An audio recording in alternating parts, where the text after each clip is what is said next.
Hello అండి అందరికీ welcome back to my channel. నేను ఈరోజు ఈ వీడియోలో రొయ్యల వేపుడు సింపుల్గా టేస్టీగా ఎలా ప్రిపేర్ చేసుకోవాలో చూపించబోతున్నాను. సో చూస్తుంటేనే చాలా టెంప్టింగ్గా ఉంది కదా. చాలా అంటే చాలా సూపర్గా ఉంటుంది. అంత డ్రైగా కూడా ఉండదు. దీనికోసం ఫస్ట్ మనం 1/2 kg టైగర్ రొయ్యలు తీసుకున్నాను నేను ఇక్కడ. దీన్ని ఫస్ట్ నిమ్మరసం, ఉప్పు, పసుపు వేసి నీట్గా క్లీన్ చేసుకున్న తర్వాత లైట్గా మ్యారినేట్ చేసుకోవాలి. మ్యారినేట్ చేసుకోవడం కోసం ఫస్ట్ మనం 1 స్పూన్ సాల్ట్ యాడ్ చేసుకొని 1/2 స్పూన్ పసుపు వేసుకొని 2 స్పూన్స్ కారం వేసుకోవాలి. ఈ ఉప్పు, పసుపు, కారం ఇవన్నీ రొయ్యలకి పట్టేటట్లుగా నీట్గా మనం మిక్స్ చేసుకోవాలి. సో ఇలా మిక్స్ చేసుకొని మ్యారినేట్ చేసి పెట్టుకుంటే ఇవన్నీ బాగా పడతాయి అన్నమాట రొయ్యలకి.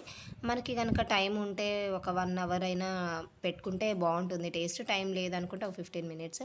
అలాగే ఒక 2 to 3 స్పూన్స్ ఆయిల్ కూడా యాడ్ చేసుకోవాలి. ఆయిల్ కూడా యాడ్ చేసుకొని మొత్తం బాగా మిక్స్ చేసుకొని ఒక కనీసం 15 మినిట్స్ అయినా పక్కన పెట్టుకోవాలి.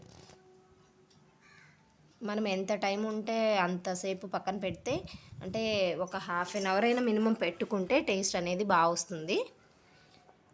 సో ఇలా పక్కన పెట్టిన తర్వాత మనం ఒక హాఫ్ అన్ అవర్ తర్వాత మనం స్టవ్ ఆన్ చేసి ప్యాన్ పెట్టుకొని 3 స్పూన్స్ ఆయిల్ వేసుకొని దానిలో ఫస్ట్ ఒక 1 టేబుల్ స్పూన్ జీలకర్ర యాడ్ చేసుకుందాం. జీలకర్ర ఫ్రై అయిన తర్వాత ఆనియన్స్ వేసుకుందాం. ఆనియన్స్ అనేది నేను ఇలా కోర్స్గా గ్రైండ్ చేసి వేసాను మిక్సీలో. ఇలా చేయడం వల్ల కొంచెం గ్రేవీ అంటే ఫ్రై అంత డ్రైగా కాకుండా కొంచెం గ్రేవీ కన్సిస్టెన్సీ వస్తుంది. మనం రైస్లో కలుపుకోవడానికి అది బాగుంటుంది అన్నమాట.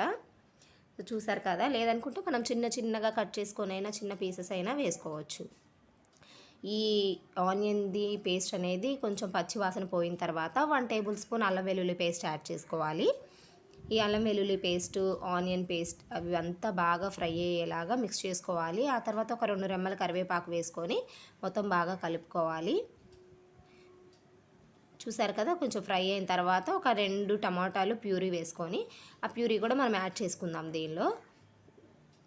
ప్యూరీ కూడా వేసుకున్న తర్వాత ఒక చిటికెడు పసుపు, ఒక 1 స్పూన్ కారం, ఒక 1 స్పూను ధనియా పౌడర్ యాడ్ చేసుకొని ఇవి మొత్తం బాగా ఫ్రై చేసుకోవాలన్నమాట.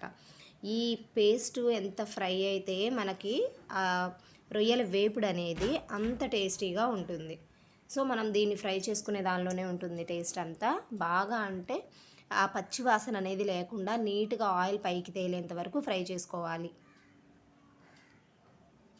ఈ టొమాటో పేస్టు, ఆనియన్స్, అల్లం వెల్లుల్లి పేస్ట్ ఇవి మొత్తం మిక్స్ చేసి బాగా ఫ్రై చేసుకుంటే మన రొయ్యల వేపుడు కూడా అంత టేస్టీగా ఉంటుంది. ఫ్రై అయిన తర్వాత ఇక్కడ కొంచెం పుదీనా కూడా యాడ్ చేస్తున్నాను నేను. పుదీనా ఫ్లేవర్ కూడా బాగుంటుందన్నమాట. సో పుదీనా కూడా యాడ్ చేసుకొని మనం మొత్తం మిక్స్ చేసుకొని ఫ్రై చేసుకోవాలి. చూసారు కదా. దీనిలో ఉన్న తేమంతా పోయి నీట్గా ఫ్రై అయింది. ఇప్పుడు మనం మ్యారినేట్ చేసి పెట్టుకున్న రొయ్యలు ఉన్నాయి కదా, అవి యాడ్ చేసుకోవాలన్నమాట.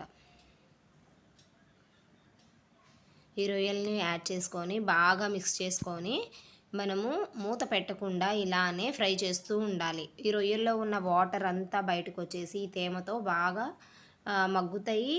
అలాగే ముక్క కూడా బాగా ఉడుకుతుందన్నమాట. ఇవి ఇప్పుడు ఇలా ఉన్నాయి కదా. ఇప్పుడు దీనిలో నుంచి చిన్నగా వాటర్ రావడం మొదలు పెడుతుంది. పేర్లో ఉన్న వాటర్ అంతా ఇలా వచ్చేసి వాటితో ఉడుకుతూ ఉంటాయి అన్నమాట. సో నీట్గా ఫ్రై అవుతుంది. మనం వేసిన మసాలాలంతా కూడా ఒక్కొక్క ముక్కకి బాగా పడతాయి అన్నమాట ఇలా ఫ్రై చేయడం వల్ల. మనం ముందే ఫ్రై చేసుకొని అయినా కానీ ఇలా యాడ్ చేసుకోవచ్చు. లేదంటే మనం మ్యారినేట్ చేసి పెట్టుకున్న రొయ్యల్ని డైరెక్ట్గా అయినా యాడ్ చేసుకొని కూడా ఫ్రై చేసుకోవచ్చు. సో ఇలా యాడ్ చేసుకొని ఫ్రై చేసుకోవడం వల్ల ఒక్కొక్క పీసెస్కి మనము అది మసాలా అనేది బాగా పడుతుందన్నమాట ప్రతి పీస్కి. చాలా అంటే చాలా టేస్టీగా ఉంటుంది. దానిలోనే వాటర్తో అంతా మగ్గిన తర్వాత మళ్ళీ మనం ఒక 2 రెమ్మల కరివేపాకు, మనం పొడవుగా కట్ చేసి పెట్టుకున్నటువంటి పచ్చిమిర్చి కూడా యాడ్ చేసుకుందాం. యాడ్ చేసుకొని మొత్తం మళ్ళీ మిక్స్ చేసుకుందాం.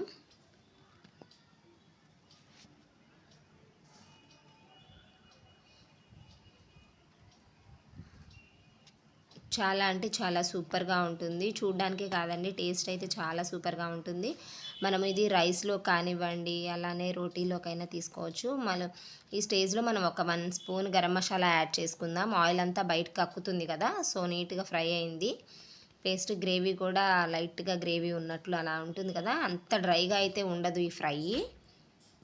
మనం బిర్యానీలో తినొచ్చు, రోటీలో కూడా తినొచ్చు, అలాగే రైస్లో కూడా తినొచ్చు. చాలా బాగుంటుంది.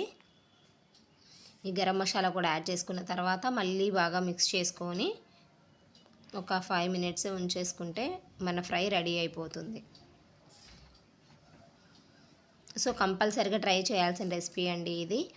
ముఖ్యంగా నాన్ వెజ్ ఇష్టపడే వాళ్ళు, నాన్ వెజ్లో కూడా సీ ఫుడ్ ఇష్టపడే వాళ్ళు కంపల్సరిగా చేసుకోవాల్సిన రెసిపీ. ఎప్పుడు మనం కర్రీ లాగానే కాకుండా ఇలా ఈ విధంగా ఫ్రై లాగా చేసుకుంటే కూడా ఒకసారి ట్రై చేసి చూస్తే కంపల్సరిగా మళ్ళీ మళ్ళీ ఇదే చేసుకోవాలనిపిస్తుంది, అంత బాగుంటుంది టేస్ట్. సో చాలా అంటే చాలా సూపర్గా వచ్చింది కర్రీ అయితే. కంపల్సరిగా ట్రై చేయండి. మీకు ఎలా వచ్చిందో ఒకసారి కామెంట్ సెక్షన్లో నాతో షేర్ చేసుకోండి. నా రెసిపీ కనుక మీకు నచ్చినట్లయితే మీ ఫ్రెండ్స్ అండ్ ఫ్యామిలీ మెంబర్స్కి కూడా షేర్ చేయండి.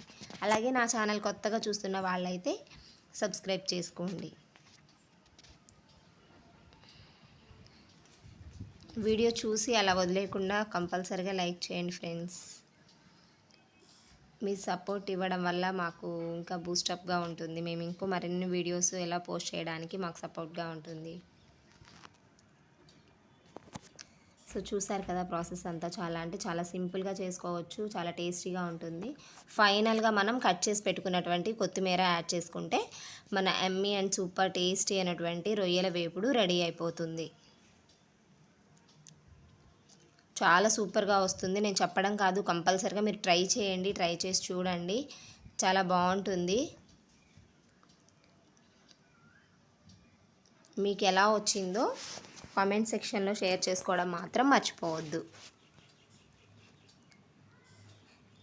నాకు సపోర్ట్ చేయండి, నా ఛానల్ని సబ్స్క్రైబ్ చేసుకోండి, లైక్ చేయండి, షేర్ చేయండి. ఇంకా మరిన్ని వీడియోస్ కోసం బెల్ ఐకాన్ని ప్రెస్ చేయండి. అలా చేయడం వల్ల మీకు నా వీడియోస్ అన్నీ నోటిఫికేషన్స్ వస్తాయన్నమాట. So thank you for watching friends. Bye bye. Please subscribe.